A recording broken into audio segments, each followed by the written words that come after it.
Howdy, friends. Welcome to Repertoire.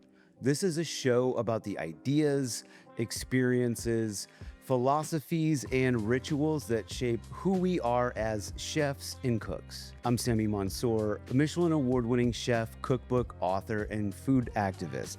My life revolves around food and cooking, and I love geeking out about the craft and the culture.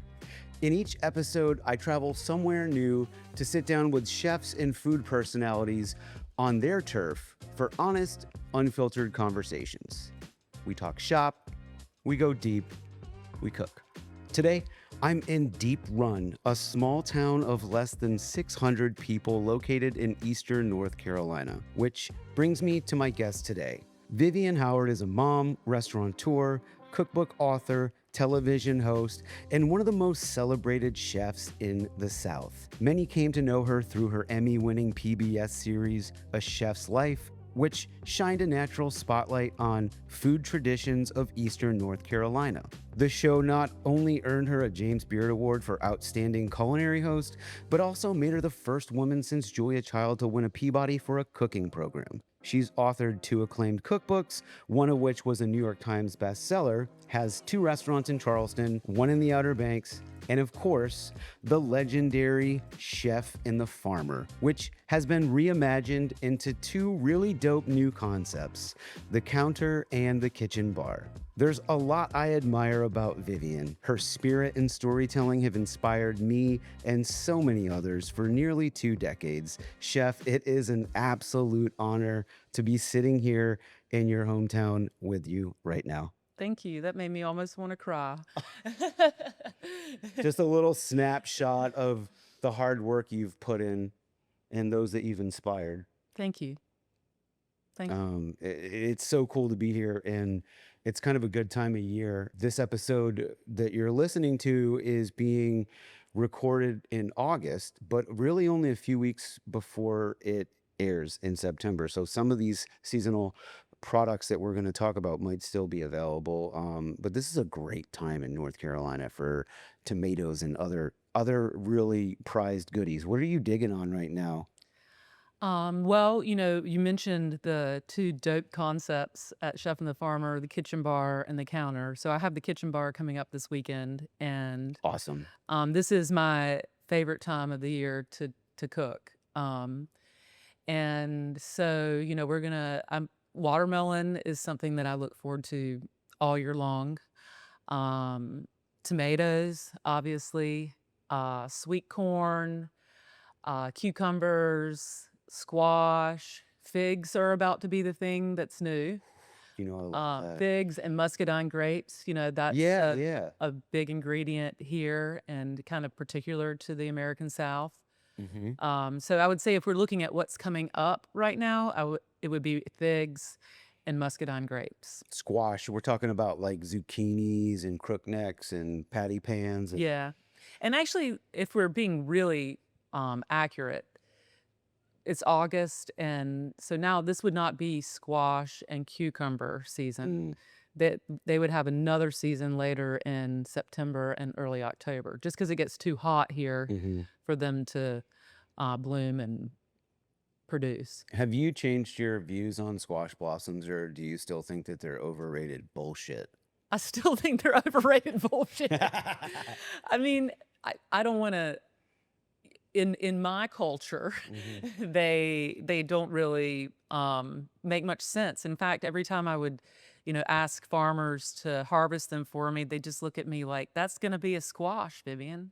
But I do appreciate them for their beauty and the fact that they can be stuffed and then fried. I think really the only thing they're going to offer is some visual appeal and perhaps texture. I agree. Maybe some of the producers out in California that are specifically greenhouse growing squash blossoms, that makes sense to me. We were taught when we were coming up that a squash blossom stuffed with goat's cheese is the it. That sounds like the Right? 90s, maybe. Yeah. That was like what you did with them. Yes. Well, I think that stuffing them with some type of cheese Mhm. is really the only thing that we hear about. Yeah. I do. You know what? I like to saute them in some brown butter. and just treat them like I would squash. Like you'd saute like 3 of those boys in some brown butter and you just put them in the center of a French omelet. You can, because omelet, the egg is kind of mellow. I think you can really appreciate the flavor and the texture of it there. Also, they're popular in quesadillas in Yeah. Latino culture. Yeah. Are you familiar with mulitas? No. Most East Coasters aren't. I just, the fact that I lived out in LA for 10 years, I learned a lot about different regions of Mexican cuisine, like very, legit. And the mulita is basically like it's 2 corn tortillas that are kind of, fried on a plancha and with cheese on each side, and then you put it together and then you just keep flipping it.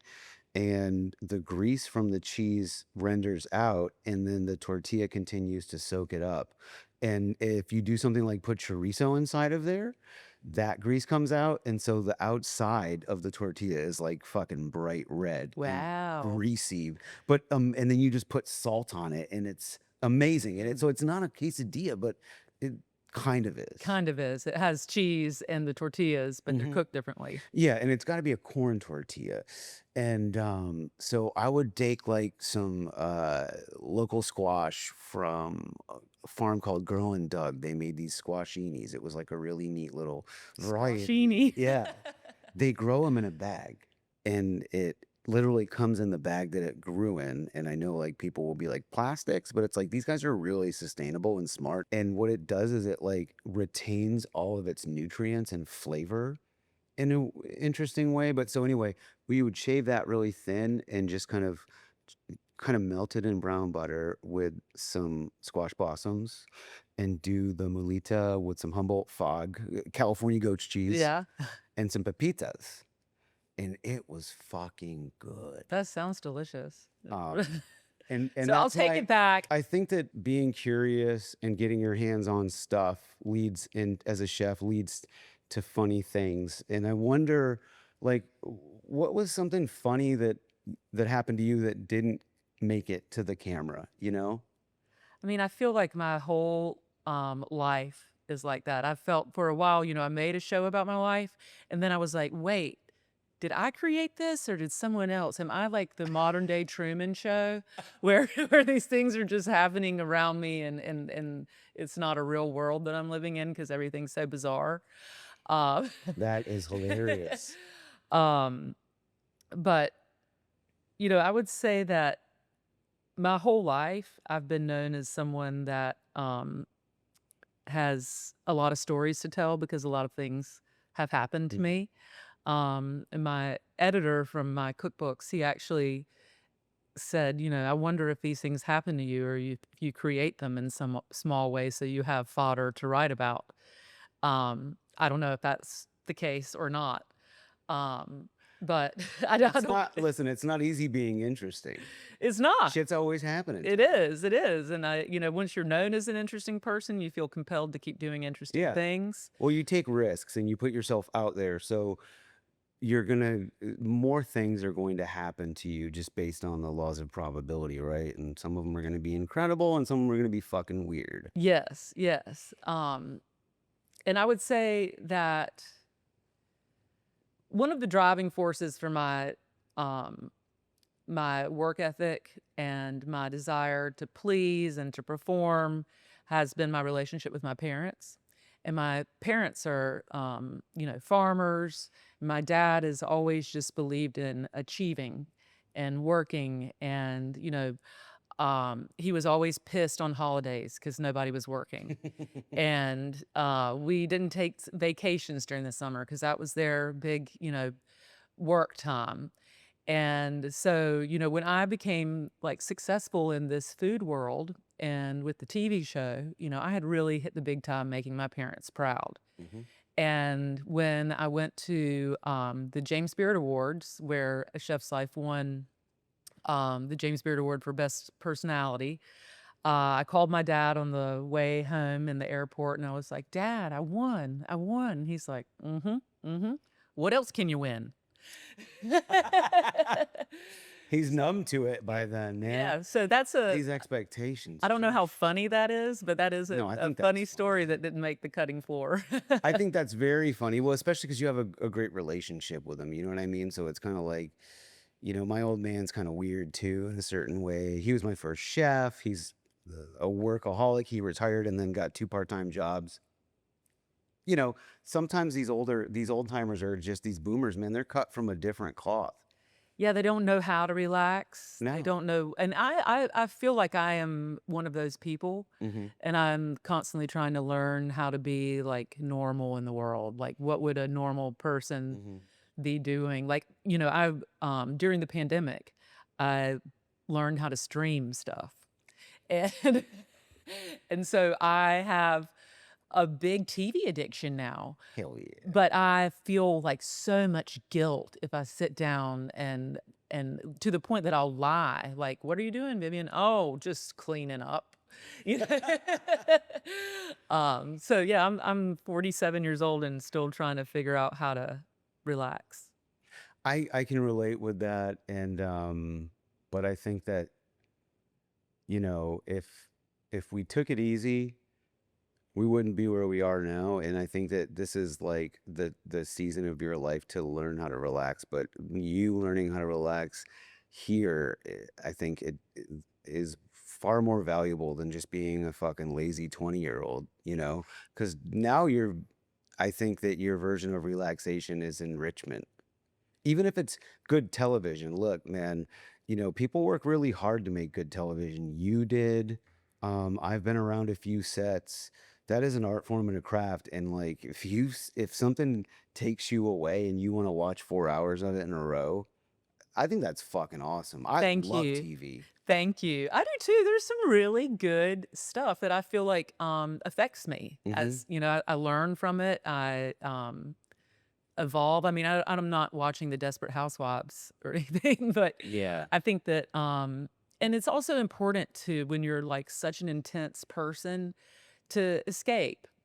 What did you watch last night? Did you watch any TV last night? So I this is so embarrassing. I started watching The Gilded Age Okay. on Saturday night, and I finished it last night. That feels good. That's 3 seasons of Yeah. something.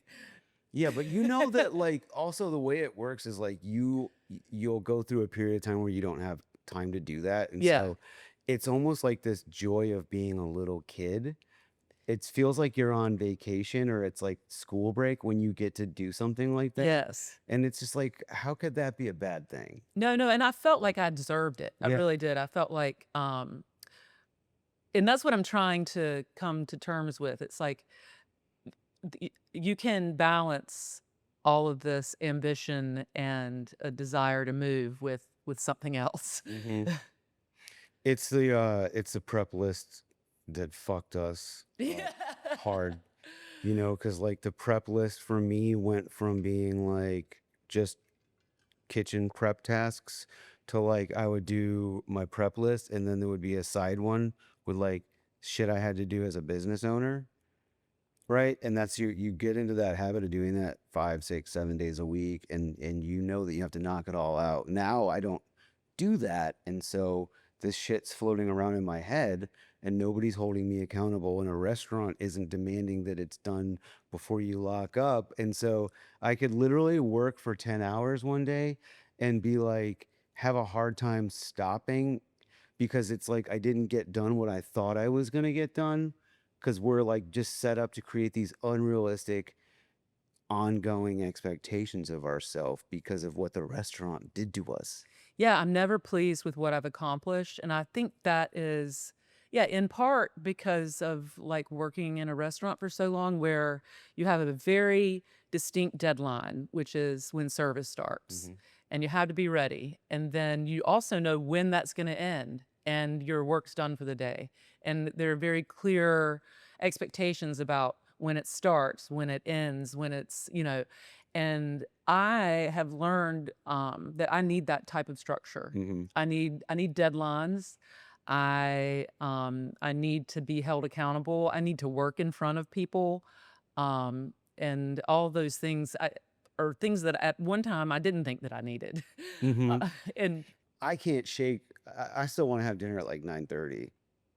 the late, like working at night, Hmm. is something that always bothered me about the restaurant industry. It was like, I want at some point to graduate from having to work every night of my life. I want to be at home, like getting ready for bed like a normal person and have those normal routines. And now that I find that I don't work in a restaurant every night, I still treat my day like I work in a restaurant.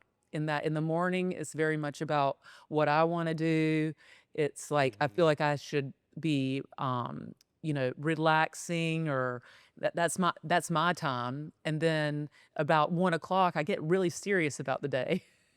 And then I end up doing a lot of my most productive work, like, after I've cooked dinner and Wow. am putting my kids to bed. I don't think it's because I want to, I think it's because I've put it off till then, Hmm. and my history tells me that I'm comfortable working at night. I don't know, it's something I wish I could change. Yeah.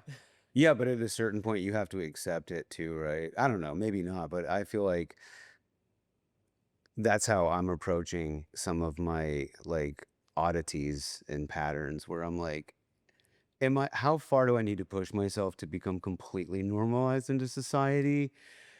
Versus, so like, man, I wake up at 10:30, and to me, that's pretty early. So, I mean, I woke up at 7 o'clock today for this, Viv. But I'd never had kids, so I never got pushed. So it's like I go to bed at 2:30, I wake up at 10:30. To me, that's pretty good. Right. It's not going to bed at 4 and waking up at noon. Yeah. That's when you're out of control, If I okay? did that, I would have to check myself into the hospital, not because I just I, for whatever reason, I stay inside the lines so that I can feel a little bit good. Hmm. I don't I know that, yeah, I feel like even as someone who works weekends and works nights, I've always stayed on a pretty, normal schedule Like, because what's your typical, bedtime? midnight. Okay, that's good. Yeah, That's midnight. that's what I wish. Because then if you could get a full night's sleep and get up at 8, which Yeah, is pretty yeah. nice. Midnight, and then I usually get up at 7, or, when my kids are in school, 6:30, but I'm, like, working up till midnight. I like that. Well, I think what it's all about is, and I hate that I had to be, like, 47 years old to realize this, but it's like, if I get it done, if I'm not hurting anyone, I'm a contributing member of society. If I want to do my most productive work in the middle of the night, that's Mhm. fine. I don't Yeah. need to be so hard on myself. Yeah. I love that. That's so true. And so many other things about, like, being a mother or being a business owner, like, I may do it a little bit differently, but that doesn't make it worse. In my experience, a lot of times it makes it better, when you approach things with a unique style. It's often because you're questioning everything that you were taught, and figuring out what works best for yourself. And I mean that for us, I think that started in the kitchen, like, questioning why the fuck do people love stuffing this thing with cheese and frying it? Like, question that, or like question yourself, right? I remember uh, I don't know, you've always come across as somebody who has a great uh like perspective on yourself and a great sense of humor. And I loved when in a chef's life, when you were ragging on yourself about like a pesto cheesecake, and you're like, I'm gonna still do it because it's fucking good. But that's funny. That's like some shit I like learned from a magazine trend or something. Yeah. And like it's like, That's so embarrassing. you know what I mean? But and I can recall like making corny ass food in my career, and then my try too hard phase, and then my finally, like, after I've questioned everything and pushed myself too far, I've figured out where the sweet spot is for me. And then we go on and we live our whole lives like that. Yeah, yeah, yeah, I feel comfortable in my skin, Hmm. and I feel comfortable, making mistakes, and I think being on the show made me feel that way. I saw that people liked it when I, struggled, or when I failed. or when something didn't pan out. Um, and so, yeah, I don't take myself too seriously in that way. I never came into cooking feeling like I was a legitimate chef. So I always, whenever I could fool somebody, I was pleased with myself. So, talking about the pesto cheesecake, that was right in my wheelhouse. Mhm. When I was coming up, there were so many cooks next to me that were so much more knowledgeable and talented. And I always thought if I was lucky, I could become a good chef. Like, but I didn't ever think that I was going to be somebody that would like get an award or like have a reputation. And I was like okay with that. But at some point, I my dedication to the craft, and maybe you can relate with this, was what pushed me to continue to get better and to learn more and to try more and to take people's advice. When somebody tells you like some good advice, like when you're young, like, what you need to do is travel around and eat. Yeah. It sounds cool, but I don't have the money. But it's like, that's one of the best, sagest pieces of advice I could give a young cook is like, don't blow your money at the bar. Do everything you can to save up, travel around the country. If you can't travel around the world, go out to eat at good restaurants on your days off. Yes.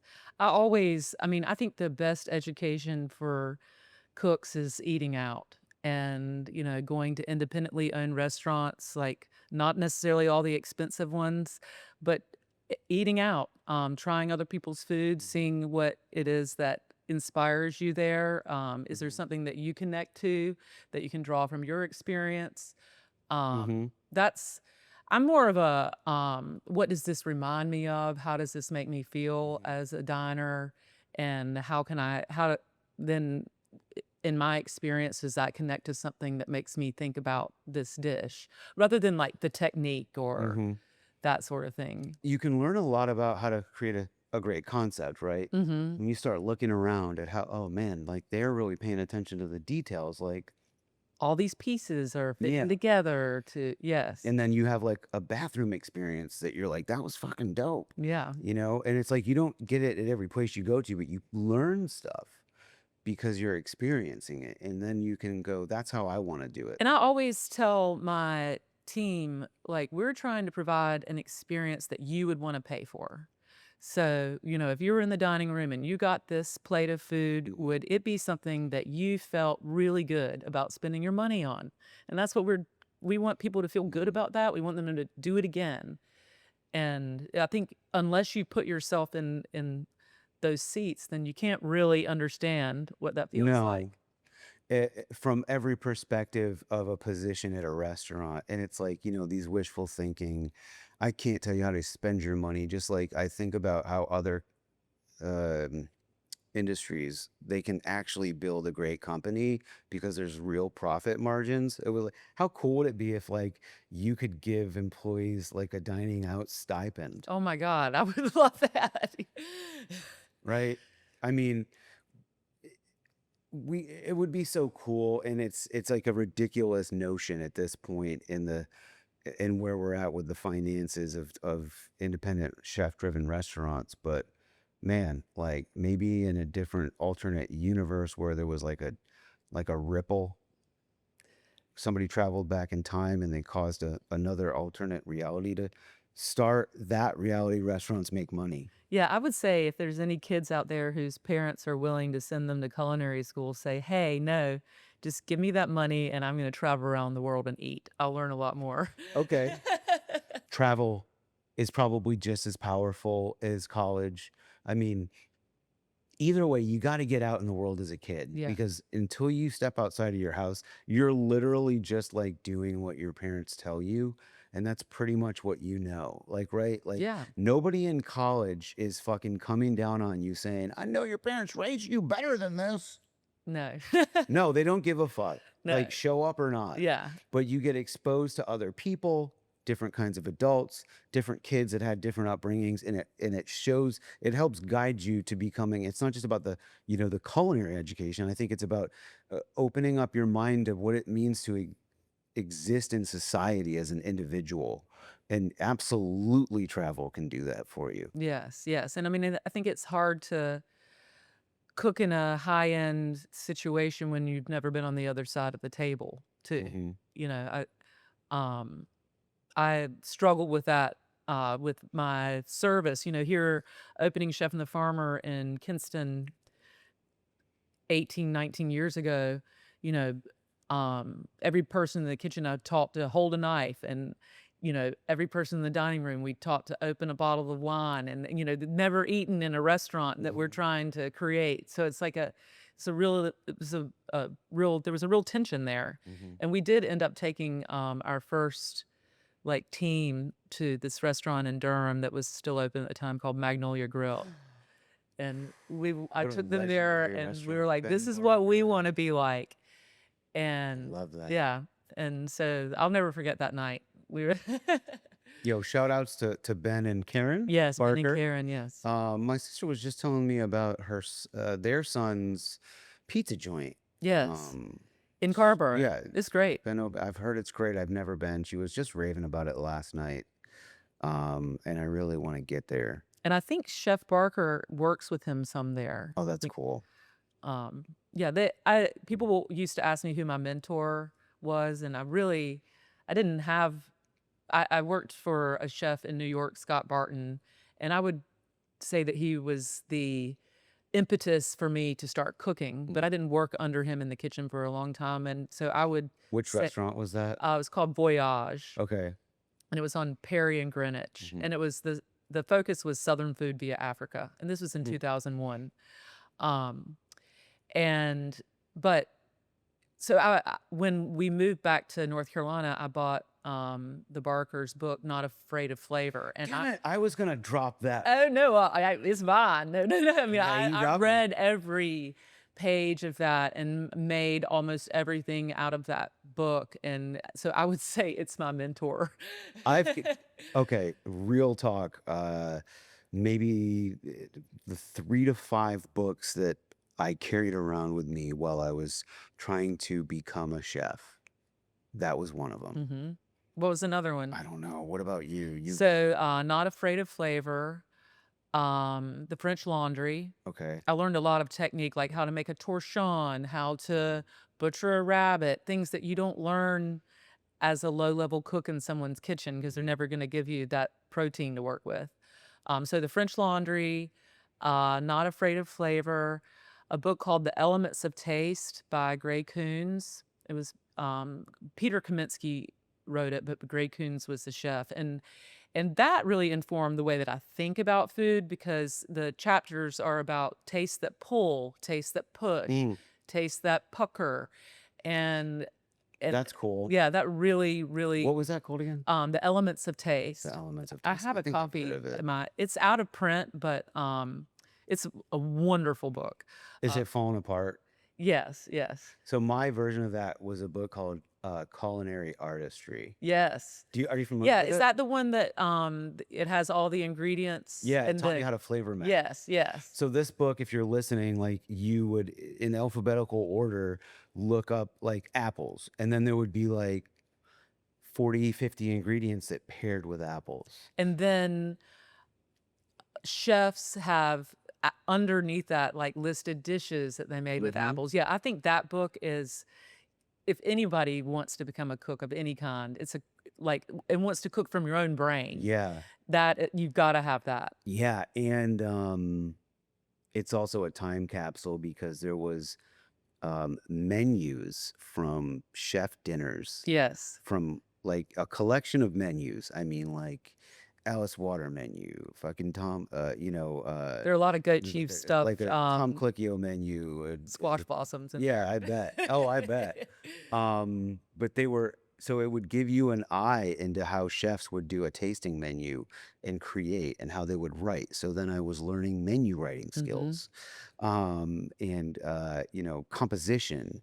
But it was like, oh, cool. Like a lot of the stuff you're taught in culinary school, like not everybody knows, like, oh, apples pair well with cream, with brandy, right? It's not just, but then like hey, dude, well, what? I'm kind of stumped. Like, what else? Oh, celery, cool. Now you, as a to follow the flavor map, maybe you go, well, what does it say on the celery page? Right.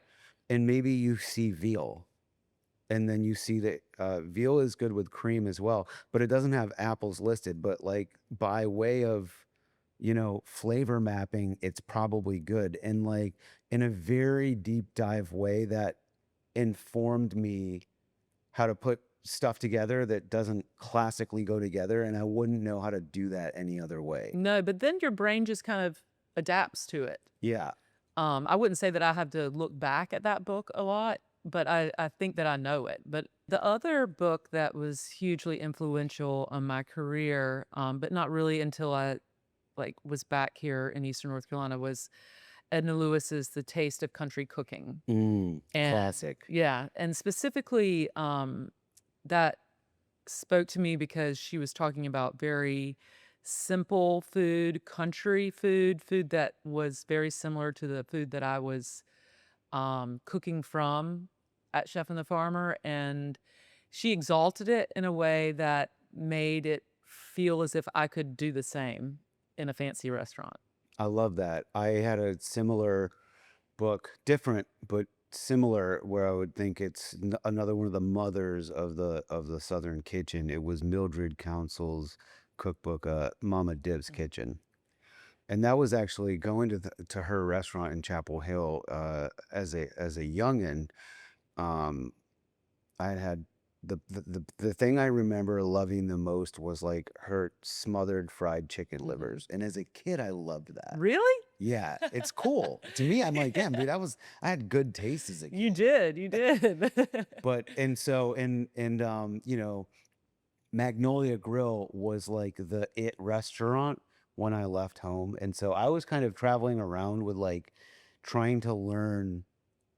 Like I maybe the same thing as you. Like it was like when you got to a certain point, you realize who you wanted to be influenced by, and you selected their books because of that. Yeah, I mean, I went from the French Laundry to the Taste of Country Cooking. Yeah. But I think what I did and the reason that it spoke to people was kind of merging like, technique from the French Laundry with the sensibilities and the ingredients Mhm. of Eastern North Carolina. 100%. And turning it into what modern Southern cuisine is. Yeah. Cuisine is a concept that's ever evolving generation by generation. It's not defined. It has, there's a box that it usually plays inside of, but like you're a living contributor of what Southern food is today because of how you took the time to study and then push it forward with your own creativity. You know what I mean? And we have to recognize that like if I go to your restaurant, it doesn't matter what I get, it's Southern. And Yeah. that needs to be part of the cuisine set and the definition of it, right? Yeah, well, I think cuisine is always evolving. In Southern cuisine, I feel like we feel as if there's been this ownership over it. It's like who created it, who should get the credit, who's responsible for this canon of dishes. But I think that that argument doesn't take into account that it's continuing to evolve. Hmm. As people move to the South from other places in the world, they bring with them their culinary traditions, and their culinary traditions are shaped by the place that they land. And that's the history of food Yeah. and people. And that's what I find really interesting is that it's not static. It's because as a chef, if I had to just cook collard greens and cornbread in the same way forever, I would not be a chef. Hmm. Yeah. I think we need to be inspired and motivated, and I look for connections in ways Hmm. that I can cook collards but speak to another region even. Hmm. Yeah. Exactly. I mean, so you get into doing funky stuff and different things and you're doing your own unique take. And sometimes you're doing the classics straightforward, but with your own touch. And then sometimes you're like, one of the best collards I ever made. And I got like some baby collards and I've never seen them ever since. But they were so tender that you could eat the stems. Yeah, they're collard sprouts. Okay. So that that I kind of love that. happens after the last collards are harvested, and so they'll push up a sprout at the beginning of spring, very end of winter. It's the most tender of the collards. They can be sautéed. They don't have to be cooked Yeah. like long form. Yeah, and that's the thing is that you know the Southern canon for a long period of time thought about collards in one way. Hmm. Cooked till they're soft and mushy and sugar and vinegar and Hmm. but Nice and tender now, boy. nice and tender. We would get the chopper out, like so it's like really just sawdust almost. But I think that where we are today, we're looking at what else can we do with this. I love to use a sturdy collard leaf as a wrapper, just like a grape leaf. Yeah. And we Ooh, I should like certainly that. make use of Shit, I gotta do that. yeah, you do. Yo, because I'm Lebanese, right? So I grew up with my taita, amazing cook, and she planted grapevines in our yard so she could pick the leaves and make stuffed grape leaves. Well, now you can do it with And so collards. yeah, now I can riff, and she would do it with cabbage as well. Yep. So it makes sense to use a different brassica Yes. as a wrapper. And so, thinking about that's what I meant by bringing my sensibilities as a chef to Eastern North Carolina cuisine. I can look at a collard and see how it's similar to a grape leaf, or see how cabbage is such an important ingredient here, but then see how it's used over the world, Yeah. and then try to combine the two. And that's what's fun as a cook. Yeah, it keeps you going, it keeps you inspired. And I mean, there was like a long time when I wouldn't use like Asian ingredients in my southern kitchen because my southern kitchens were always outside of the South, and I didn't want to like, water down its authenticity. And eventually I was like, fuck that. Fish sauce is great. Like, I'll figure out how to make it make sense. And it made my food so much better. But it was like what I did with those collard sprouts, I steamed them like Guylon and I drenched them in chili crisp. And it was like a side dish with like Carolina gold rice and like, I don't know, whatever else. But they were fucking great. Yeah, and that's Southern. Everything you Yeah. just said, Yeah. it's It's like, you can't say that's not Southern, but it was like a very simple, like, kind of Chinese preparation on them. yeah, yeah. One of my most popular dishes, we still cook it today in Charleston and in Duck, is it's all Southern ingredients, but it's also Asian. So, Nice. Carolina gold rice that we cook and then we crisp up. Just regular green cabbage that I sear and brown with ginger. And then like a sheep's head fillet or some, fish from the coast, amberjack, sheep's head, and then pickled cucumber. But, on my summer table at my parents' house, every single meal we had cucumbers that were sitting in vinegar. And so that's essentially this, but I changed the vinegar. So the whole thing kind of ends up tasting, um, very Asian, but it's all things that you would have always eaten here. Yeah. Yeah, that's where you're having fun. It's nice to get to just finally let go and have fun and be like, man, I just want to make food that tastes good, that hits the spot, and that makes sense.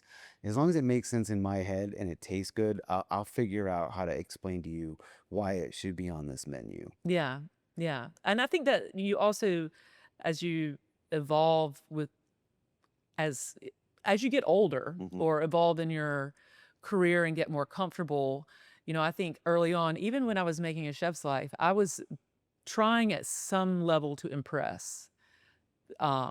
And when I read Deep Run Roots, I'm like, dang, I was so extra. Like I was taking steps that today I wouldn't take because I don't think they're necessary. Yeah. But I think that's about maturing and realizing what matters and what doesn't, and how Oh you my can God, yeah. get to the tastiest thing with the least amount of effort. Well, my first cookbook I wrote with a friend of mine, Richard Chuddy. It's called American Burger Revival. I think it's a great fucking book. It came out 10 years ago, and I think it still stands up. It's like but there's like a vibe and an edge to it, and we're kind of being like, we're not being broy, but we're being funny, and like the recipes are like really intense. And it's like you'll spend fucking 3 days making a burger. Yeah. Yeah. And my wife and I just released a cookbook last summer called Salt and Shore, uh, Recipes from the Coastal South. And it was such a different goal because I Right. was like, I want people to be able to make these recipes like pretty accessibly fast, no weird ingredients. Like it's easy to cook, but it's fucking my food and it's good. Right. Right. And so seeing that, like, The that just difference. comes from your own growth, right? Yeah. So I have a funny story to tell about that. So Deep Run Roots, it's a 700-page book. Like so many, it was actually 800. We had to cut an entire chapter from it because it couldn't be printed in the United States. And I was so late turning it in, it had to be printed in the United States. Anyway, extra, right? Uh, so I hired a woman. She was a school teacher and she was off for the summer and she moved here to Deep Run to test my recipes. So I would give her, the recipes and then she would fill out a form based on like, success, difficulty, all of that. And so most of the recipes are like, this takes 2 days or this, and so she told me that she was getting ready to test the tomato chapter. And she's like, thank God, a tomato sandwich. I can make this and eat it today. And so she starts reading the opening note and it says, 3 days before you want to make this sandwich. And she goes, bitch, I'm hungry now. And I was like, Anna, that is a great name for a cookbook. Yeah. So yeah. Oh man, maybe the third. Yeah.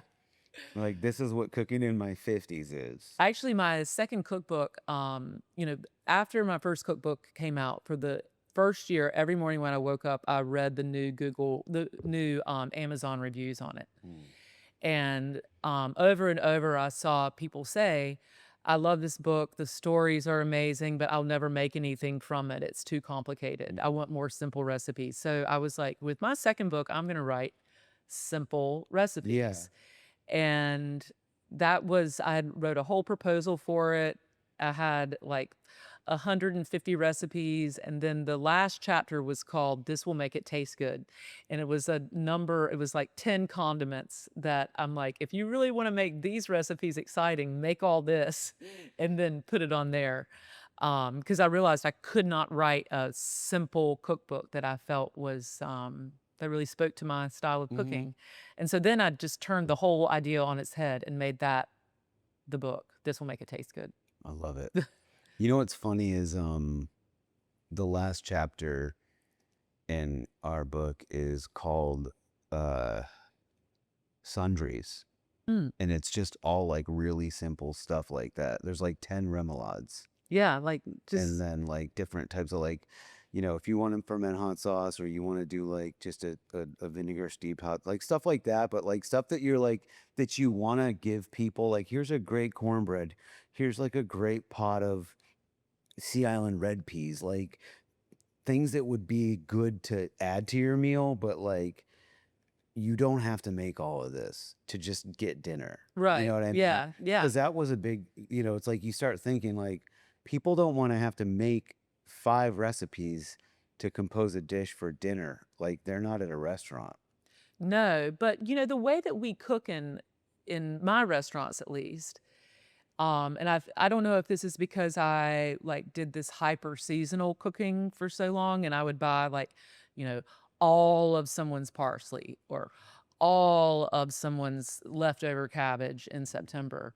And so we had to figure out ways to like preserve that and then use it when there was nothing exciting coming in. Yeah. So we ended up making all of these like products or condiments, whether it's like something I called little green dress, it's like a chimichurri and a salsa verde had a baby in a bed of olives. So that's something that we would always have.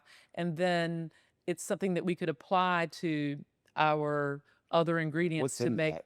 So olives, anchovies, capers, parsley, mint, shallots, garlic, olive oil, Nice. lemon juice, lemon zest. Nice. And so that we had this like pantry of condiments Yeah. Yeah. that we would use to kind of define our food. Hmm. And I think that's how a lot of restaurant kitchens work. Yeah, absolutely. You have little things that are distinct to what you do. That makes it so that your food tastes like your food and people can't really replicate it because like, yeah, there's there's those there's those supplementary items that are on the prep list every 2 weeks or every 3 weeks because like you need to re-up on the little green dress and you need to re-up on the garlic confit and Yes. and the pork neck stock and whatever it is, but you have these mother flavor bombs that you use around everywhere. Yeah, like preserved citrus is one. Mm. Something that's a little bit more long lead, but that we always have on hand that we can grab onto to make our food something you don't make at home. Hmm. Pickled tomatoes, I call them red weapons in the book. That's something that I Mm. always, that's like brings acid and texture and just so much to my food. Um, I'm ashamed that I don't have that one, and I'm definitely gonna go get it. well, I'll give it to you. I'm definitely gonna I've get. got some around here. I'll tell you. I'll trade you. I brought a book. Cassidy, my wife, was like, You got to bring her a book," Yes, please. and she wrote in it, like I wrote in it, just so that you didn't have to see how terrible my handwriting is.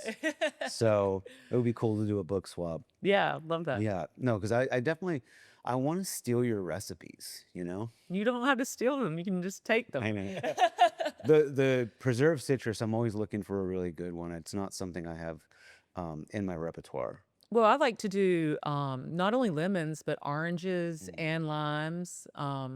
There's no reason that they don't have the same kind of qualities, like citrus without the acid qualities that preserved citrus gives you.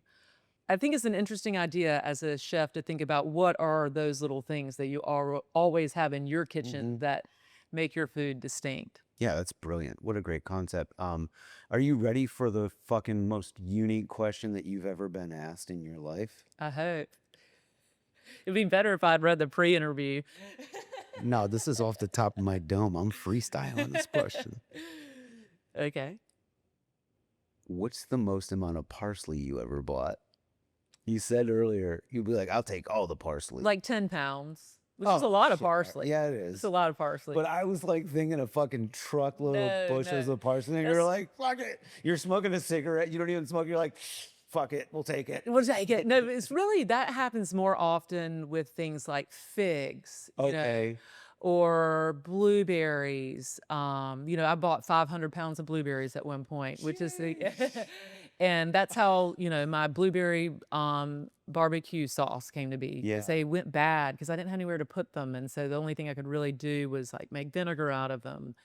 And so Just for everybody that's listening and watching that doesn't know this, like, so Vivian was like the OG of the blueberry barbecue sauce that like somehow turned into like a trend that got taken all over the fucking Yeah, place, I right? know, Like but I- different grocery stores have it, like chain restaurants were doing it, but also like there were chefs like all over the country that were like, "Oh, dude, you know what I'm gonna do? I'm gonna take some fucking venison, some game, right? And I'm gonna do like a blueberry barbecue." yeah, I'm going to put some fruit on that shit. Yeah, because it was like a rad idea. That was fucking you.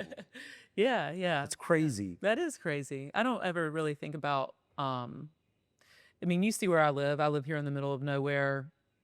My career has really been um kind of the opposite of what we talked about, traveling and talking, and I think one of the reasons I've been able to do what I did is because I was all alone Hmm. and I didn't have a restaurant community to kind of visit with and bounce ideas off. I was always an avid reader, and so would look at what other people were doing, but really distill it through my own mind. Hmm.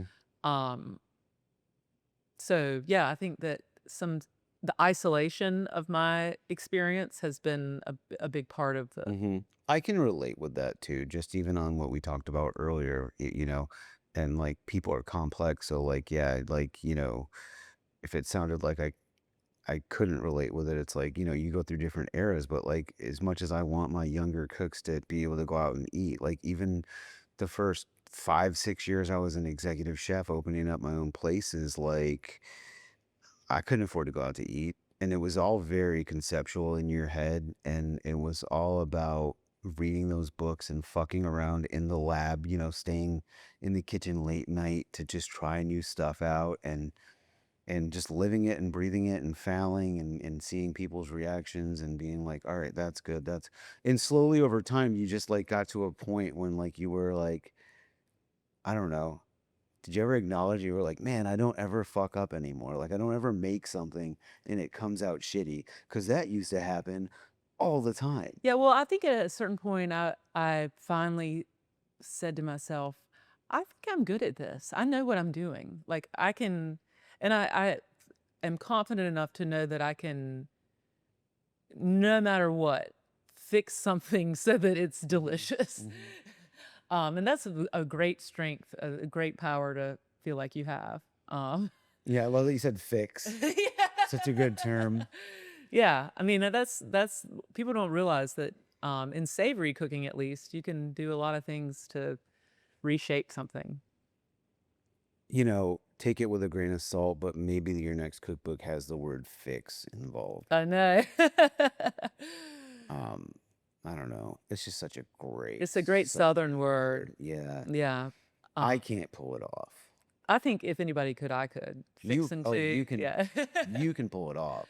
This is I funny. barely pulled off sundries. Well, that's It's good though. That's good. Because it was like the odd job chapter of the book where you got all your thises and your that's. Yeah, that you need to have, but they don't what fit anywhere else. Yeah. And in American Burger Revival, we had a fucking chapter called Junk Drawer. Oh my God. It was just all that shit. I love that. I love that. Everybody's got a junk drawer. You know exactly what it means. It's like, I don't want to get rid of this, but I don't have another place for it. Yeah. Do you have a junk drawer in your kitchen like how it was when we grew up? Yes, I have one right now. Nice, dude. I call it, my dad would always call anything that was really messy or disorganized that bogator. And it's a derogatory term for a unput together Southerner male. A bogator. A bogator. So yeah, I call my junk drawer my bogator. Yeah, it is a he. Yeah. Junk drawer is definitely a fucking guy. Yes, definitely. Slot. Man, what's in your junk? What are 5 things in your junk drawer that don't make sense together? Don't you hate it when you can't get your junk drawer open because something's gotten wedged in the back? That's happened a lot in my junk drawer. Oh yeah. I think I'm acknowledging that I actually do have a junk drawer, and it's not intentional, but it is like, it was set up to be like a drawer of knives, and I got one of those little things like that is got these little pieces of like these little sheets of cork, and you can just slide your knives into it. Oh, that's nice. But then it just started being like where I'd be like, no, I want my microplanes in there, and I want my peelers in there, and I want like my silicone mats in there.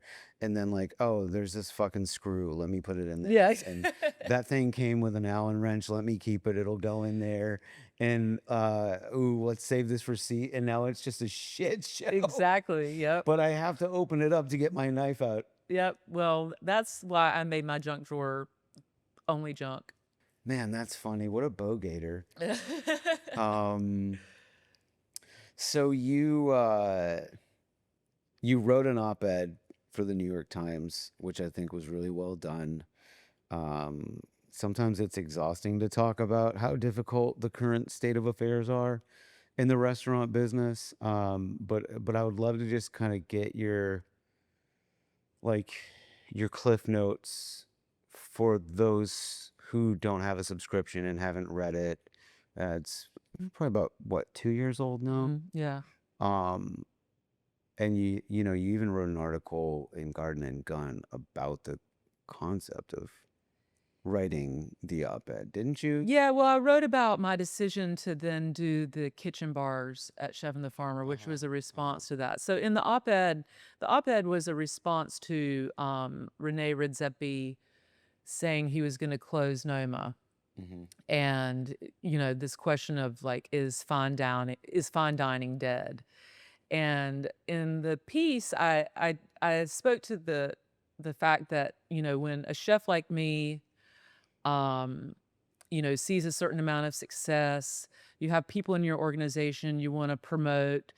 You feel like the only thing that you can do is grow. And so you open another Hmm. location. And then it's, it's the law of diminishing returns. The morale at the first place diminishes as all the energy goes into the second. And you always have like your flagship, the first, and that's your home kitchen. And just the idea of like, how can we be successful as restaurateurs without spreading our resources in so many directions Yeah, and spreading yourself too thin. too thin, because like people come, they want to see Vivian, they want to eat Vivian's food, they want to feel that she's in the building. Hmm. And how do we do that? How do you do that? How do you make a living doing that? And because I think that, no, I don't think fine dining is dead. I think people are always going to want to have extraordinary experiences. Hmm. But I do think that what we consider an extraordinary experience is changing. If you're going to spend $500 to go eat Thomas Keller's food, I think the next generation is going to want Thomas Keller to be cooking it. I think people want to I think they go out to eat for social reasons too. I think there's a big hunger in our culture to meet people and to have shared experiences.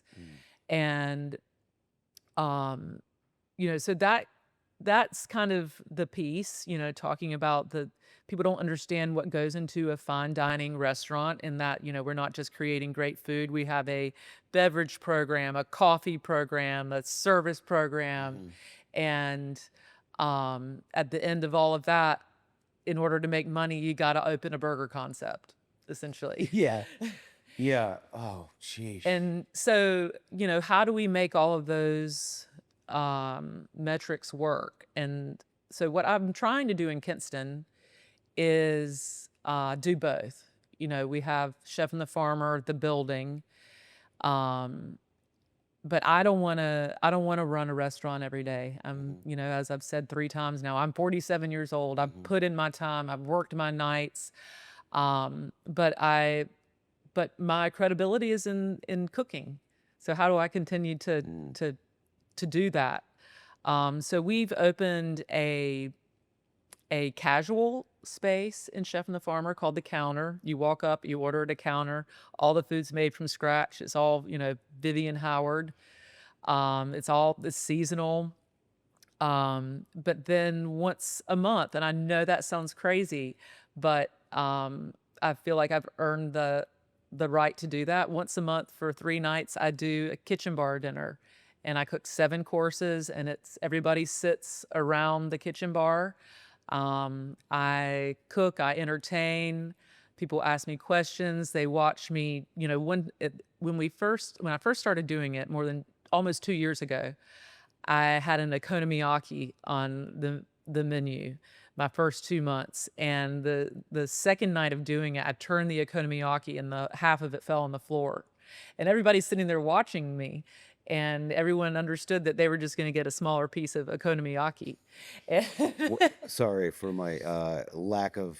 It's a Japanese pancake. Japanese. Okay. It's made with cabbage, and cabbage and bonito, and it's a Japanese comfort food. And so, as we were talking about earlier, I swapped out a lot of Japanese ingredients for Southern.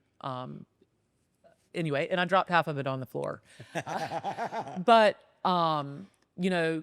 after doing these dinners for almost 2 years, every month we have many of the same people come back because it's an experience. Because in many ways, for me, I'm giving people what they thought they were getting when they drove to Chef and the Farmer after watching the show. Right. Just as somebody from the outside looking in, and I guess I have more experience with being able to relate with you, but when I saw that's what you were doing, I was like, that's fucking dope. That's brilliant. And I also thought it was a generous amount of your time to be doing it every month. And it makes sense. Like, I'm not questioning it. I'm just saying, like, from my perspective, you know, the fact that you're in the kitchen 5 days a month, because like I'm sure you've got to prep and Yeah. stuff. Like that's still like a work week. Yeah, it's a lot. It's That's a still a lot. week worth of that grind. Yeah, And and that's really hard. at the end of it, I'm dead tired, and I am so grateful that I don't have to do it the next Hmm. week. And that next week afterward, I'm like, God, I'm tired. But then the thing I love about it is it allows me to get excited about the next month. And Hmm. every month I get to interpret that month, through my own lens. Hmm. And, I can change dishes from one night to the next if things work or if they don't. It feels like what we got into this profession for, Yeah. this like creative endeavor that has a beginning, a middle, and an end. Yeah. Um, Well, and you've earned it and you've worked up to it because you're still, you know, you're still getting better and you're at a place where you can like sell that kind of experience. And I'm sure that it's exciting to be able to prepare that kind of yeah, and it's experience. It's actually challenging. it's exciting because I have time to do it. The weeks that I have the kitchen bar, I set aside that whole week for this process. And I think so many of the reasons I didn't enjoy my work on a lot of levels before is because I felt like I had no choice in it. It was just Mhm. like such a grind. I like was hungry to be creative and to like do new things. But when you're serving 200 people a night, it's just hard to stop that train from moving and to really like lean into the Mhm. creativity of it, which is what like gives me energy. And so doing this, I feel like if somebody's done what I've done in the food world, you can do one of two things. You can open 100 restaurants, you can have a chain of restaurants, you can have a million licensing deals, or you can choose to like go smaller and um, charge for what you've done, I Mhm. guess. And so to ask people to pay $300 to sit and eat 7 courses with me is not something I ever thought that I would do in Kinston, but it does feel like something I've earned. Oh yeah. I think that there's probably some pretty cool chefs out there that would like come and do it with you and be like, dude, I don't need to make money. I just want to, like, I would. Like, if you were like, yo, Sammy, you want to fucking plan a menu out uh 2 months from now, I'd bring that air mattress, sleep in this fucking church and cook Well, and no, just have that's a my great time. goal. You know what I mean? Just like you're at a different era of your career, like there's people that are in eras like me where it's like I'm cooking for the joy of it. I'm not cooking for the financial transaction of it or the business sake of it. The experience that I would get coming up here and cooking with you in your home and serving these guests, in that creative vibing. It's like a dream. Hmm. Um, Hmm. and I've been able to bring other chefs in to work with me for the kitchen bars, and it's always been just an incredible experience. So that is my goal, uh, Cool. is to do more of them with more people. But Yeah. before I do that, I'm trying to put 6 guest rooms upstairs at Chef and the Farmer so that it can be Okay. kind of um, a Oh, that's so you nice. don't have to sleep in the church. Yeah. But also like that people could travel in And and stay and you've kind of got this like have a comprehensive experience yeah, and a yeah. cool breakfast in the morning. And, just I feel like what I've done previously in my career has allowed me the opportunity to chart the path I want forward in a novel way. Absolutely. And I wonder if maybe there's a package deal and there's a tour of, like Warren Brothers farm involved and just stuff that like people from around the world would be like, "Oh my God, are you still sourcing from him?" Yeah, yeah, Awesome. yeah. He Warren is exactly who he seems, and nothing has changed except he has a really big CSA business now. Cool. So I kind of get the leftovers, if you You get will. the pickings now. All right. Yeah. But that's okay. I like a framework to work within. I brought this up when we first got together here. Interesting to rewatch A Chef's Life recently and kind of noticed that pick up on that it felt very much like a real life version of The Bear. I would agree because I started watching The Bear and I watched about 3 episodes and I was like, I already made this show. I don't know. And yeah, it was the Bear was too intense for me. It made me Same. gave me a lot of anxiety, and I didn't. As I said, I like to watch TV to escape. And Yeah, I like that fantasy shit. yeah. Could give me some sci-fi. Yeah, but no, A Chef's Life. Yeah, I think that's why it triggered me to watch The Bear. Yeah. Because they did a really good job of capturing the stress and the frenetic pace of a kitchen and the bright lights and just the camera work too, just like how everybody was like, I don't know, it felt close to home. And A Chef's Life, Didn't that come out during the pandemic? I think close to it. I just remember that it was like we had just decided to close our restaurant and like people were like, you've got to watch The Bear. And I like just went out of fucking business. Yeah. And so I was like, I was like quarantining and I was like, all right, let's check it out. And I couldn't make it 15 minutes. And I was having like a panic anxiety attack and I was like, fuck this. Yeah. Let me get back to Lovecraft Yeah. on HBO. Yeah, and I think, it was a dialed up version of A Chef's Life. Yeah. And, I think that people liked A Chef's Life for a number of reasons. There were people who responded to the family aspect of it. There were people that responded to the cooking part of it. But then there were a lot of people in the restaurant business that watched it and they were like, oh, this is real. Like, Yeah, I think she it looks like really like this is real stress, and it was. It wasn't hammed up. It just allowed you to soak it in, and I would say that I think that it ages well. As somebody who watched it when it was airing, and then again I rewatched it with my wife Cassidy in preparation of this. It holds up really well, and I think that because of a show like The Bear inoculating pop culture in America now, for anybody who watches The Bear, they need to go watch, if they haven't, they need to go watch A Chef's Life, and I think that they'll fucking dig it. Yeah, but you got to watch it from the first episode. Yeah. Because something major happens in the first episode that it makes everyone really invested. Oh shit, what is it? Does the restaurant Our restaurant burns. Yeah, the restaurant. Yeah. And we didn't make that up. Yeah, of course not. All right, dude, what are we gonna do to get ratings? No, in fact, you may not know this, but we had filmed that whole first episode, which was about corn. And we had made a little sizzle reel, and then the kitchen burned down. And I called the director, who's a childhood friend of mine. She was living in Durham, and I was like, Cynthia, I'm so sorry, but this ain't gonna happen. The restaurant's burned down. And she was like, I'll be there in 2 hours.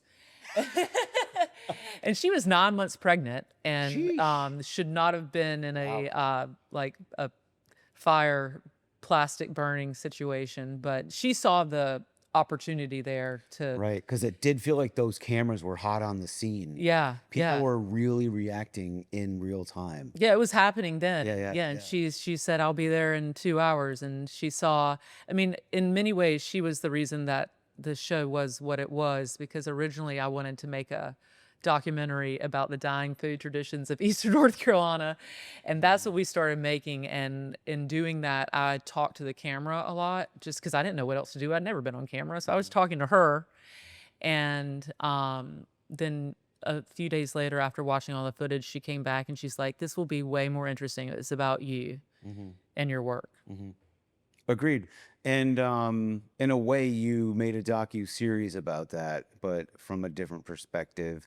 And I think that, like, look, as complex as the recipes are in Deep Run Roots, it's a book that is worth being printed and physically existing in the world. Like when I think of cookbooks, this is how I grade them.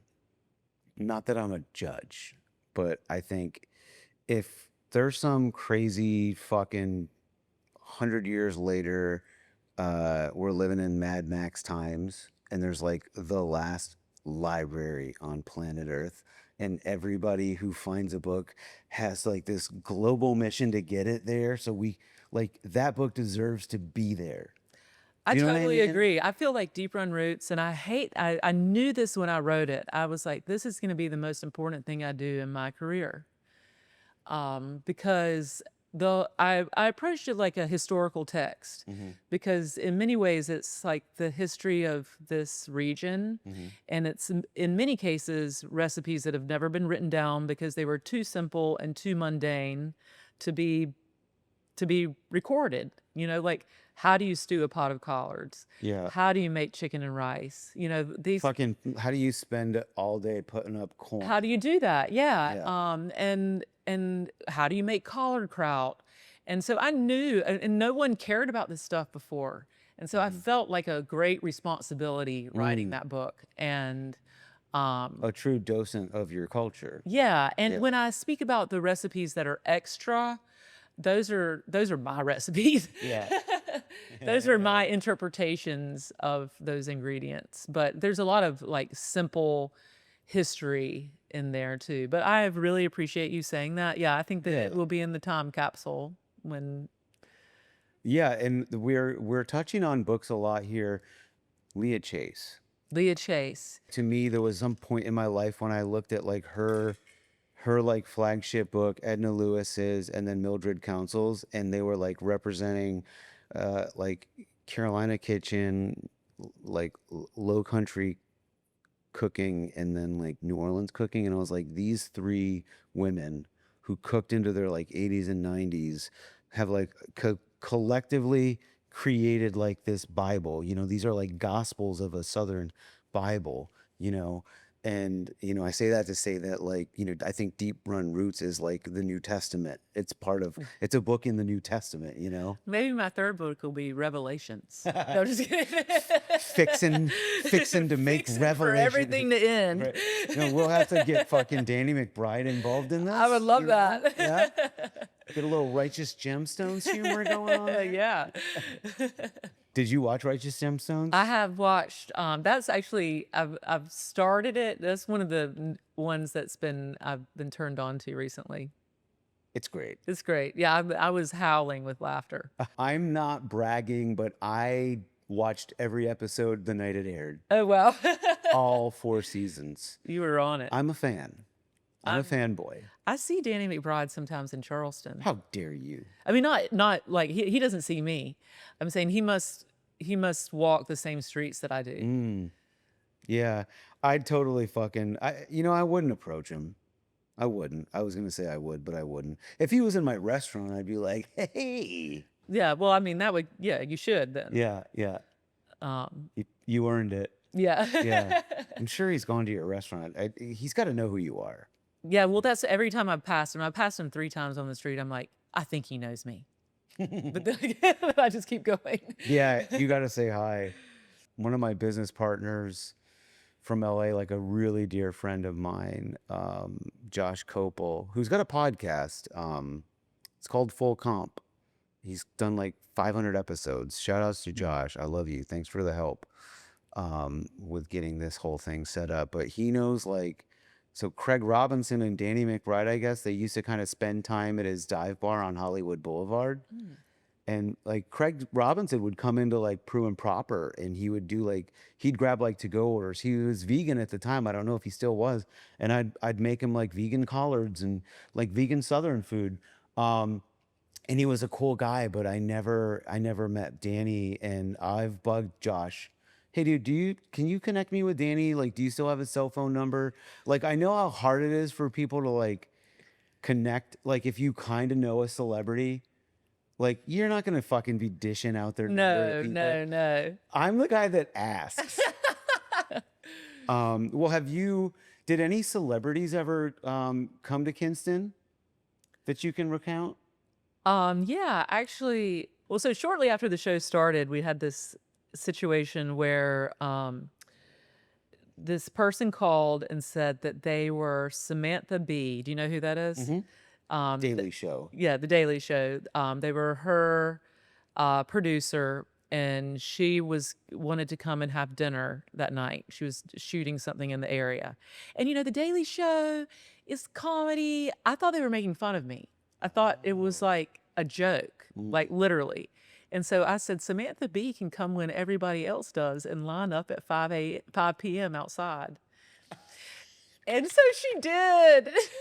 Oh, And I felt like a real jerk. So that's one person.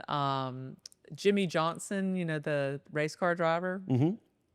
You kidding me? He flew his wife to my house for her anniversary and had Miss Lily from A Chef's Life come and teach her to make biscuits. Oh, So that was a really cool that's experience. cool. Right on. It's fun. You probably run into more in LA. Yeah, it's a lot. I think maybe especially because we're in downtown, so things are happening, and we've never been, both of my restaurants, we've never been ones to exploit. I mean, there's places that people go to be seen because they know that the paparazzi is going to get called. A lot of that's in West Hollywood. So we're like a place where it's like, I'll go say hi. I'll be like, hey, I have my thing where I'll be like, it's a pleasure to have y'all join us. Like, I don't want to just isolate the celebrity, Right. make everybody else feel like it doesn't matter that they're there. And, I might say like, hey, we're big fans. Thanks for, celebrating tonight with us or whatever. But, it's a little nerve wracking, but it's also like, I'm not going to not go say hi to Terry Crews and Right. Seth Rogen. Yeah. You know what I mean? Like Seth Rogen got a raw bar platter that was supposed to come with like an ounce of caviar, and he had an 8-top, and I put 8 ounces of caviar on it. And when I dropped it off, he noticed, and I was like, that's a fucking Seth Rogen amount of caviar right there. Thanks for all the laughs. And he did his classic like laugh, yeah, you know what I mean? But it was You're like, like, great. that was worth it. Yeah. I mean, you got to like show some love. And I think giving it back from like one creative that's got to also be a successful business person to another, like you can relate with that. And you're like, dude, you could have went anywhere. Thanks. Yeah. Yeah. Chadwick Boseman was like a regular of ours. Oh, wow. And I would talk to him, and I didn't know that's who he was. And so one day I was like, it was at the end of brunch, and I was talking to him, and we were just shooting the shit about whatever. And then he walks away, and Cassidy's like, that's Chadwick Boseman. And I was like, oh. Like right. Black Panther. Like he, Who's the guy that lives in Charleston? Billy, Ghostbusters. oh, Bill Murray. Bill Murray. He's the definition of that. He goes out all the time. Yeah, the legend of Bill Murray. And I think he just operates like a normal person in Charleston. And yeah, he's like a fucking Sasquatch. Like there's like Bill Murray sighting. Did you see Bill Murray was just at our house party Yeah, he just for 3 stopped hours? in. Yeah, like it's cool. People don't even know how far it'll go. Like I was at a River Dogs game, and he's like one of the owners. The mascot came up to us, and I turned around and I said to the ladies behind me, I was like, that's Bill Murray in there. And they believed me. I bet. I wouldn't put it past him. Yeah. I guess, one of the other things that I think we have in common is like this, it's like a guilt and an anxiety that you get, like you're never enough. Yeah. I mean, it's such a problem for me. Yeah, it's a huge problem for me. I mean, I feel like so much of what I do is driven by well, okay, so I think I probably became a cook because I like to make people happy. I like to please people. I've always been the entertainer in my family. Every room I walk in, I feel like I need to make the energy positive. I feel like I have the power to do that. At some point, I started doing that with food. And, so if that's your MO, if what you are always trying to do is make people happy, and then you remove yourself from an equation and you notice that it's different. And, I don't think that I put all the guilt on myself. I think that I think people want me to be there. Right. Um, So you're reacting to expectations that are yeah. And actually. honestly, I think some of that is the fact that I'm female. Hmm. People ask me all the time, like, how do you have a restaurant in Charleston and a restaurant in Duck and have children? And I'm like, well, how do so many people work away from home? I mean, I'm Yeah. not the only person to have a restaurant outside my community, Hmm. but I feel like people project the guilt onto me. I also feel like having been on TV for so long in a really personal capacity, people feel like they know me. Yeah, They of have some course. kind of ownership or Mm. say like parental kind of, Because you showed vulnerability. yeah, because I showed myself. Yeah. And so everybody's got an opinion that kind of matters. Mm. And Yeah. so I moved through the world with guilt. As a mom, you're guilty when you're not with your kids. As a leader in a business, you're guilty when you're not leading your business. Hmm. But I still sleep at night. It's not that Yeah. bad. Yeah. No, I mean, like, I feel like I think that you come across as somebody who's like really healthy. You feel happier than ever. You look better than ever. And so you're definitely in a good place. If I had to just be a fly on the wall, you know, like everybody else who's just been watching you and thinks they know you, myself included. But yeah, like that shit still sucks. Like it still comes and goes, and it's, like, I feel less guilt around all of it now that I am actively doing something that makes the guilt not make sense. So I know that 200 people a night coming to Chef and the Farmer to see me and not seeing me is not the same as 20 people this Thursday night seeing me. yeah, that's But smart. it's, in my mind, it's like I am giving people what they expect Hmm. and even more. And so I can compartmentalize that, like Yeah. everybody who comes to the kitchen bar gets exactly what they expect and more. I've never said that I'm going to be like on the floor at the counter. I've never said that, it's like I just have to Yeah. compartmentalize. You created new boundaries. Yeah, new boundaries. That's my new word, Yeah. boundary. Yeah, boundaries. And you do, it does make you want to pull out and hide in the kitchen and just get back to the basics. I want to touch food and make tasty stuff. I want to be in the kitchen. I want to focus on my team's growth. And it's not like I'm not grateful for customers, but like you guys don't realize how many texts I got today about deliveries coming in fucked up, people calling out sick, and then like 17 people that know me that are trying to get me to book them a reservation. And oh shit, this guy that I've known for a really long time is coming in tonight. And I don't even want to go say hi to him because I've got anxiety. Because I know if I go into the dining room, I'm going to be stuck in the dining room for a fucking hour. For an hour. And I've got shit to do. That's a tough spot to be in, man. It's a really tough spot to be in. And I just think over and over again, people don't know what goes into this work. Yeah. And they think that we get in at 4 and turn on the stoves and like fire things up to open at 5. And it's just, Yeah, and it's the it's look, be careful what you wish for, whatever. But I think that we're allowed to talk about it and vent, and I think that people should be aware of this stuff because it seems like they're interested in it, right?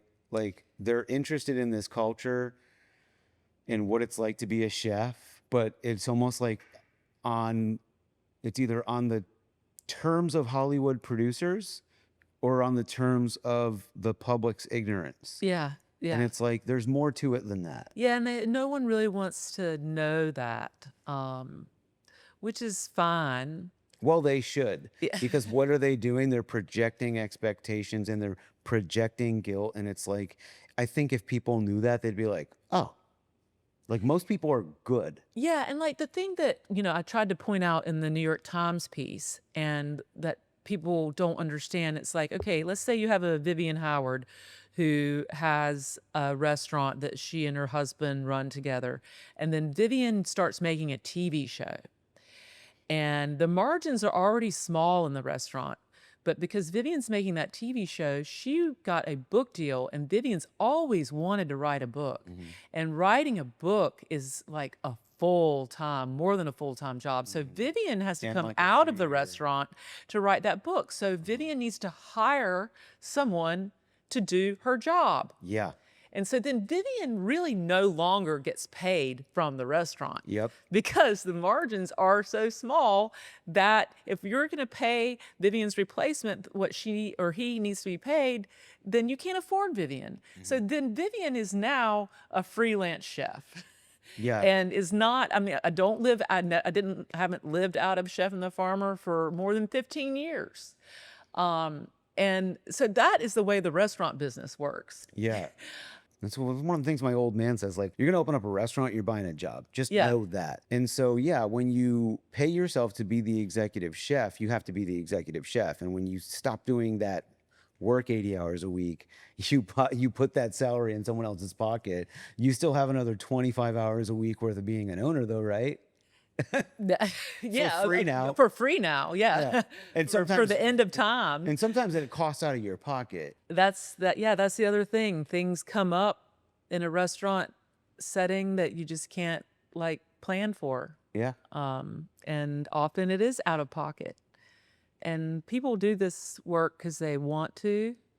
And I just wish we could come up with a system that allowed us to continue to do what we want without having it be such a difficult life. Think about how much shit we've been asked to volunteer our time for as chefs that didn't give back to your soul. It just was a drag. Yeah, and you feel like, I mean, all of those like events where you're at a table and people are just like walking by and you're giving them something, it's just soulless. It's like, it's just, you put all this work in, making it, schlepping it there, serving it, and they're just like dead inside. Like, I don't know. Yeah, I don't do stuff like that. I had to anymore. stop, especially, I mean, there was a time when this guy came up to me and he, like, people just start kind of getting in your face about shit. And I fucking went off on him, like, with a line. And people, like, actually were like, yeah. Like when I was telling my wife this story, because she wasn't at that event, she started freaking out, like, fuck, what did you do? And I was like, no, like, I was not in the wrong. Like, people were like clapping for me because this guy was just an asshole. We're in the service industry. Yeah, so I guess there's a lot of other jobs. I do want to give credit to that. Like, people walk up to all service workers and fuck with them. I think we're in the service industry. So this is the time in the show now where we're going to do the Flavorful 5. I'm asking every chef these same 5 questions this season. So first question, what's the best sandwich that you've ever had? And it can't be one that you've made. This has got to be one that I could go get. So a sandwich is a hard thing because I'm like thinking about what is a sandwich. However there's no wrong answer. And like, honestly, if you ask me that question 7 days in a row, I'd give you a different answer.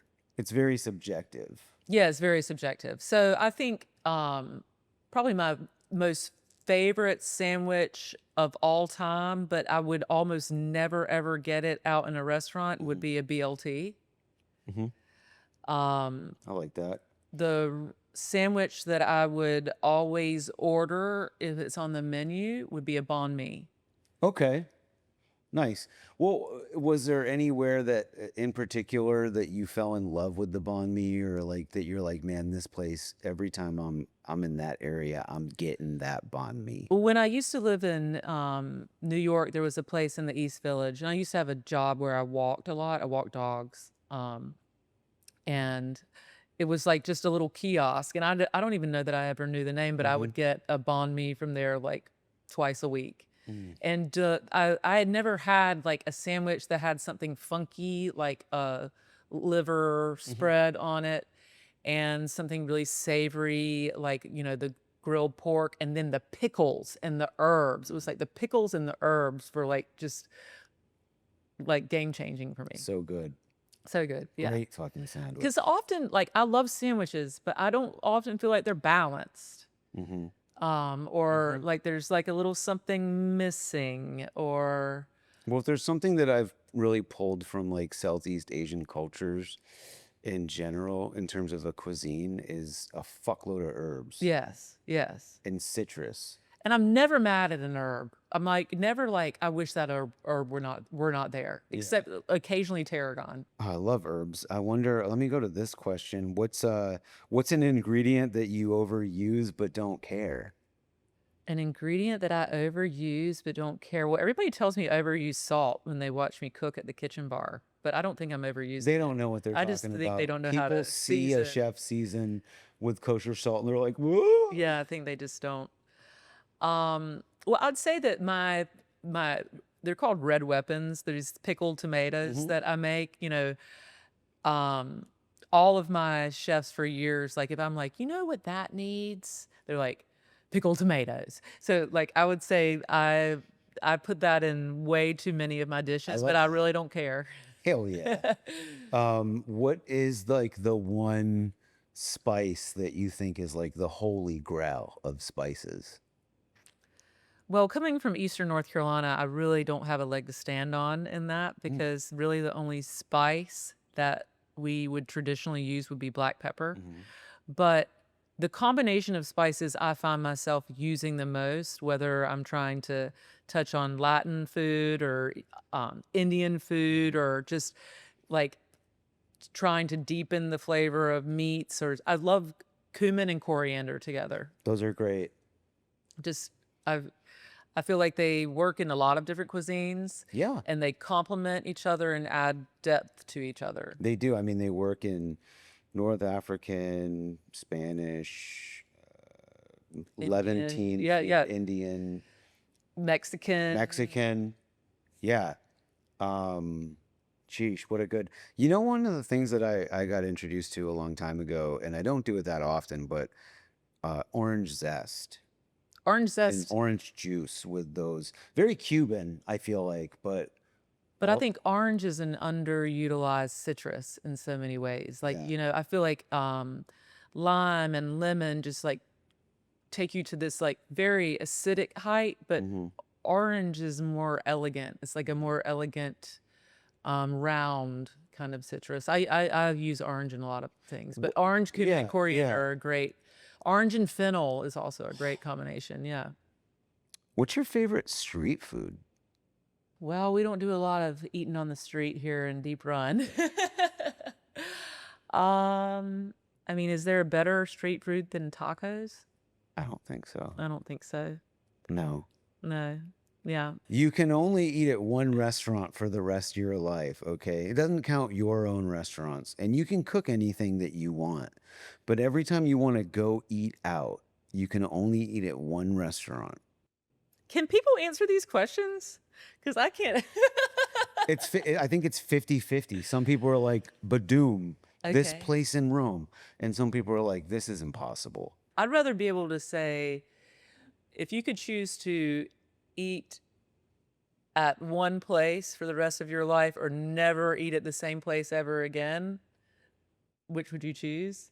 Like only go to new restaurants for the rest of your life versus You're set. You want a would you rather. yeah. This is what my wife and I do at night when we walk our dog. She feeds me would you rather. So I'll get her to help me out with the next season's 5. Yeah, would you rather? Yeah. Well, Yeah. okay. Well, would you rather only be able to eat out at one restaurant or have to go to a different place every time? I'd rather go to a different place every time. Okay. Yeah. I mean, that's why you needed me to ask that. Yep, there you go. Okay. I love it. But also, I think living in this rural place where there are not a lot of dining options has made me just really excited to be able to. I appreciate eating out in a unusual way. And so, as a restaurateur too, I look at it not only as entertainment, but education. And, as you said, not just around the food, but like how the whole concept comes together. Like there's almost nothing I love more than going to a new restaurant. It's magic. Yeah. and that's why we have to protect them and keep them alive. Yes. Yeah. Yes. So what's a dish that satisfies your soul, but you have to cook it because like the ritual of fixing it, really brings you joy and back to center? Well, it's August here in Deep Run, and so this time of year it would be a tomato sandwich. Um, Not because that's a hard thing to make. Things that are really, really simple have to be done absolutely perfectly. And for me, a tomato sandwich, which is really just white bread, a certain type of mayonnaise, salt and pepper, and perfect tomatoes, is just really about all of those things being just right. Mm-hmm. And it's about seasoning the tomatoes at the right time, seasoning them appropriately. I most recently watched somebody toast the bread for their tomato sandwich, and I nearly passed out. Like the bread has to be soft and like mushy, Gummy. gummy I want it stick into almost. the back of Yes. my teeth. Yes, like I don't want any whole grain anywhere near that. Like, yes. Listen, my toes are curling right now because I'm excited that I get to eat this, because I'm like, holy shit, this is gonna be the best fucking tomato sandwich I've ever had in my life. And not just because you're making it, but because I know how serious you are as a sourcing. Yeah, At well, sourcing, and those tomatoes look insane. that's the other thing. My parents are arguably as, crazy over tomato sandwiches as I am. And I went over to their house 2 days ago, and they had just a regular, like, beefsteak tomato from the grocery store there that they were gonna make it with. And I was like, oh my God, don't waste the calories. Like, again, when something has so few ingredients, all of those ingredients have to be just like right on for it to be right. And so for me, the best tomato for a tomato sandwich is a Cherokee Purple. I love the flavor. I love the acidity level. I love the juiciness. Mm-hmm. And most importantly for tomato sandwich quality tomatoes, they can never be refrigerated. Mm-hmm. And that's the problem if you buy it from the grocery store. That's what I've tried to tell my parents, but they're 85 and it's hard to teach old dogs new tricks. Well, they're lucky to have you make them for them. Exactly. That's my hands down favorite tomato variety as well. That's what this tattoo is. From everything that I know, and correct me if I'm wrong, this will probably be one of the best, if not the best, purple Cherokee tomatoes I'll ever eat in my life, because we're in the season, we're in the soil, this terroir Mm-hmm. of the South, where this heirloom variety is from. Mm-hmm. And it's like, whatever farm you got it from, and I'd love to hear. It's T.C. like, Smith over here. I'm sure it's like organic without being certified organic. It's just the old way. Yes. Old timey, as Yeah. my dad would call it. And even like a little bit overripe, I think is even better for like a tomato sandwich, because like a real tomato sandwich, for me, you got to have some drip. You got to have what I call the pink drip. Okay. And that's the pink, like a drip of like tomato juice that's mingled with mayonnaise running down your arm. Yeah. All right. I'll take off my jacket. Yes, you don't want to mess up that new jacket now. Yeah. Oh, well, thank you so much, Chef. It's been such a treat My to pleasure. just hang out with you and get to know you. My pleasure. Welcome to my church. Thanks for tuning in, y'all. Repertoire is part of Heritage Radio Network, where we're on a mission to build a more equitable, sustainable food future. And your engagement is what keeps the lights on. So if you dug today's episode, please hit that subscribe button and drop a comment. The Good Food movement is all about community, and together we can make a meaningful impact.